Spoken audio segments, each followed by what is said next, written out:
দিয়েছেন।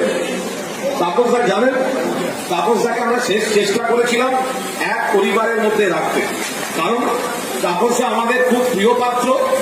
তাপসদার দরজা সারা দিন সারা রাত মানুষের জন্য, কর্মীদের জন্য খোলা থাকে। তাপসদা যেভাবে মানুষকে পরিষেবা দিয়েছেন অতীতেও, সেটা রাজনীতিবিদ তাপসদার একটা বড় ফ্যাক্টর।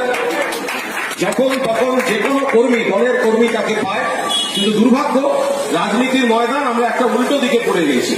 বলে আপনারা যদি বলেন প্রার্থী, ভোটের প্রার্থী, আমি এখানে কোনো দলের মন্তব্য করতে চাই না, আমাদের দলের প্রার্থীও এখানে ভোটে লড়ছেন। সর্বভারতীয় তৃণমূল কংগ্রেসের প্রার্থী সুদীপ বন্দ্যোপাধ্যায় লড়ছেন।